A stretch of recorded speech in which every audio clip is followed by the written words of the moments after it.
Hello student, चलिए हम फिर से हाजिर हैं आज। कल हमने हेलो एल के लेसन स्टार्ट किया था और नॉमेनक्लेचर तक उसको कंप्लीट कर लिया था। अब उसके बाद आगे हम देखते हैं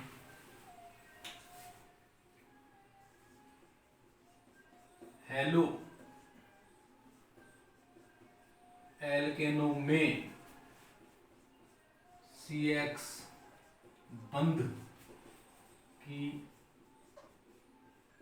प्रकृति, nature of CX bond in halo alkane, ये हमारा टॉपिक है। CX बॉन्ड कहाँ रहता है, हेलो एल्केन में होता है, कैसे होता है बताते हैं आपको। ये हेलो एल्केन CH3Cl, इसकी स्ट्रक्चर देखो, CH3 और ये Cl, ये बॉन्ड बन गए यहाँ पर। ये तो हो गया C और ये हो गया X और इन दोनों के बीच बॉन्ड है ये CX बॉन्ड। तो इस CX बॉन्ड का नेचर पढ़ेंगे हम, क्वेश्चन भी आ सकता है। हेलो एल्केनों में CX बंध की प्रकृति समझाइए, ये टॉपिक हो गया और यही हमारा समझाते हैं।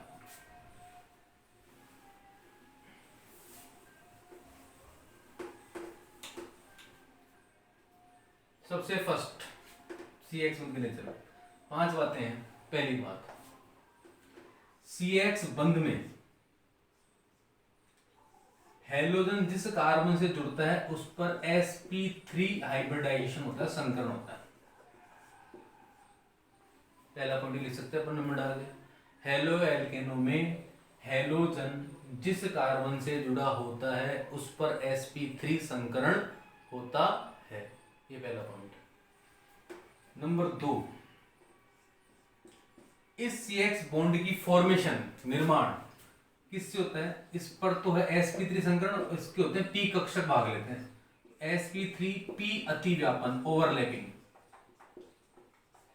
इस अतिव्यापन से इस बंध का निर्माण होता है। तो ये दूसरा पॉइंट हो गया। हेलो एल्केनो में CX बंध का निर्माण sp3p अतिव्यापन से होता है। इसमें इंग्लिश मीडियम वाले लिख सकते हैं, CX bond is form in halo alkane sp3p overlapping by sp3p overlapping. तीसरा पॉइंट, CX बॉन्ड ध्रुवीय प्रकृति का होता है। ध्रुवीय प्रकृति, polar nature, nature in polar, polar nature का होता है। क्यों होता है पोलर नेचर? क्वेश्चन बन गया। हेलो एल्केनो का CX बॉन्ड ध्रुवीय प्रकृति का होता है, क्यों? क्योंकि देखो यहाँ पर बॉन्ड में एक इलेक्ट्रॉन होता है कार्बन का, एक इलेक्ट्रॉन होता है हेलोजन। हेलोजन और कार्बन में हेलोजन की विद्युत ऋणता ज्यादा होती है, तो दोनों इलेक्ट्रॉनों को हेलोजन अपने ओर अट्रैक्ट कर लेता है।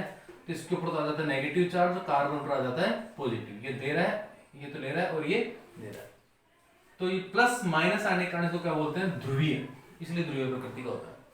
पॉइंट बन गया अपना तीसरा, हेलो एल्केनो का CX बॉन्ड ध्रुवीय प्रकृति का होता है। कारण भी लिख सकते हैं, क्योंकि CX बॉन्ड में हेलोजन की विद्युत ऋणता कार्बन से अधिक होने के कारण हेलोजन दोनों बंधित इलेक्ट्रॉनों को अपने ओर आकर्षित करके आंशिक ऋणावेश बना लेता है और कार्बन पर आंशिक धनावेश उत्पन्न हो जाता है। इसलिए हेलोजन ध्रुवीय प्रकृति का होता है। इंग्लिश मीडियम वाले भी इसको बना के लिख सकते हैं, इन CX bond of halo alkane electronegativity of halogen is more than carbon, therefore bonded electron are shifted on halogen atom. Fourth point, CX bond 4 होते हैं। एक तो होता है CF, F भी एक हेलोजन है, उसके भी बना सकता है। दूसरा होता है CCl, Cl भी बना सकता है। तीसरा होता है CBr और चौथा होता है CI।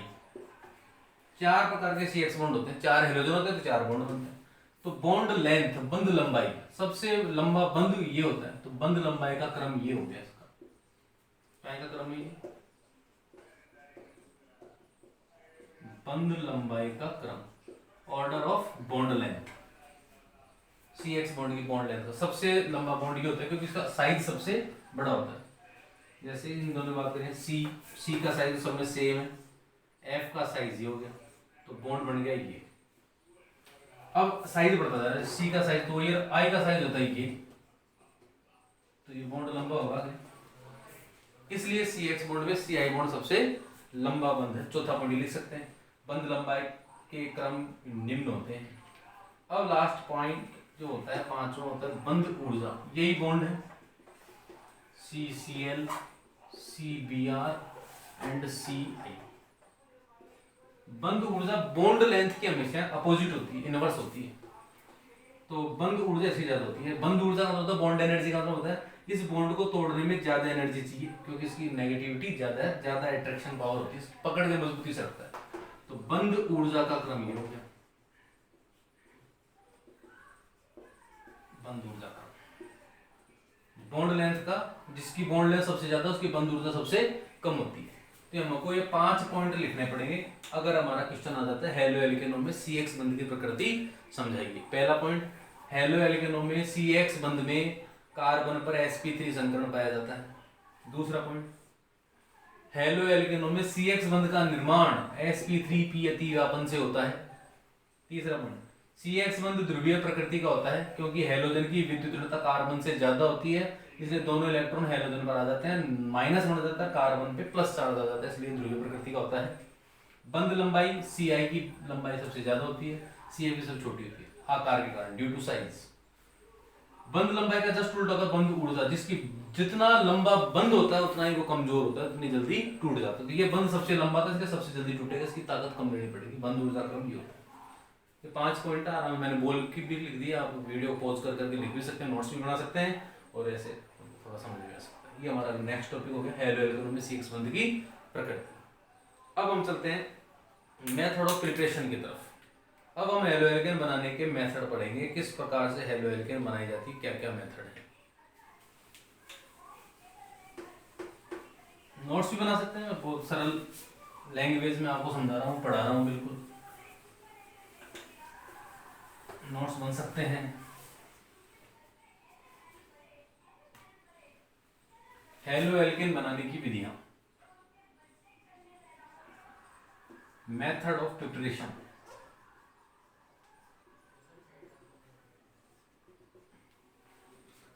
सबसे पहला जो मेथड है फर्स्ट, फ्रॉम एल्कोहल, यानी एल्कोहल से।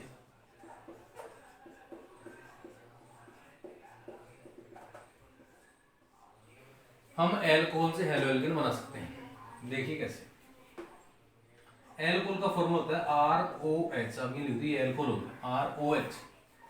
इसकी रिएक्शन कराएंगे अपन HCl से। जब भी HCl से रिएक्शन होगी तो कैटलिस्ट या डिहाइड्रेटिंग एजेंट निर्जलीकारक ZnCl2 डालना पड़ेगा। अगर ये दोनों एक साथ जब आते हैं तो आप यहाँ नोट डाल के लिख सकते हैं इस चीज को, HCl प्लस ZnCl2। इस मिक्सचर को बोलते हैं ल्यूकास अभिकर्मक। क्वेश्चन आया हुआ है, ल्यूकास अभिकर्मक, रिजेंट, ल्यूकास रिजेंट। 1:1 का इनका कॉम्बिनेशन होना चाहिए, दोनों समान मात्रा में होने चाहिए। ये कंसंट्रेट हो सकता है सांद्र HCl और ये ड्राई हो सकता है निर्जल डिहाइड्रेट ZnCl2।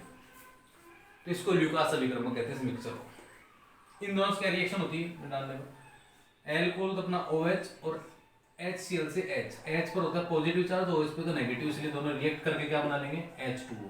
जो रिएक्शन से बाहर होता है उसको तीर के निशान नीचे माइनस का चार्ज लगा लिख सकते हैं, -H2। क्या बच गया R और ये Cl, ये बन गया halo alkane RX। Halo alkane को मैंने इंट्रोडक्शन बताया था आपको, R के साथ कोई भी हेलोजन लिख दो तो क्या बोला जाता है उसको, हेलो एल्केन। HCl के सीरीज में ही एक एसिड और होता है, आपको पता होगा HBr। जब भी HBr लेंगे तो यहां पर आपको H2SO लिखना पड़ेगा, OH और H वही काम, प्लस माइनस H2। अब क्या बनेगा RBr, नाम लिख सकते हैं इसका, एल्काइल, R तो हो गया एल्काइल, Cl हो गया क्लोराइड, ये हो गया एल्काइल ब्रोमाइड।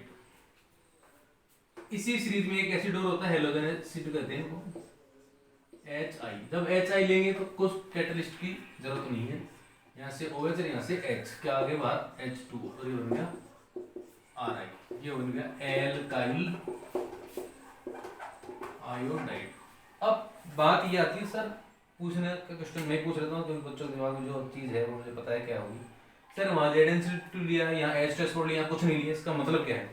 इसका मतलब ये एसिड है, एसिड की रिएक्टिविटी क्रियाशीलता, ये बहुत एक्टिव एसिड है HI, क्योंकि बॉन्ड लेंथ बहुत ज्यादा है इसकी, जितना बॉन्ड लंबा होता है उतना जल्दी टूटता है, नहीं जल्दी टूट के किसी से रिएक्ट कर सकता है, इसका मतलब हो गया एक्टिव ज्यादा है ये। तो जो खुद ही एक्टिव है उसको किसी हेल्प की जरूरत नहीं है।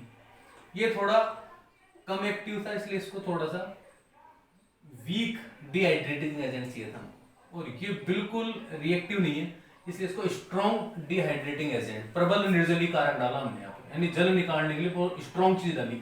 यहाँ पे जल निकालना था, वाटर रिलीज करना था, तो इसके लिए थोड़ी सी स्ट्रॉन्ग नहीं डाली, थोड़ा सा वीक डाली। H2SO वीक निर्जली कारक होता है, दुर्बल, इसको जरूरत ही नहीं थी, खुद ही इतना एक्टिव है, इसको किसी की हेल्प की जरूरत ही नहीं है, तो इसने खुद नहीं वाटर को रिलीज कर दिया, तो इसलिए ये ऐसा किया हमने। तो यहाँ पर एक नई चीज हमें पता चल गई, हैलोजन अम्ल बोलते हैं इनको, हैलोजन एसिड, हैलोजन अम्लों की क्रियाशीलता पता लग गई,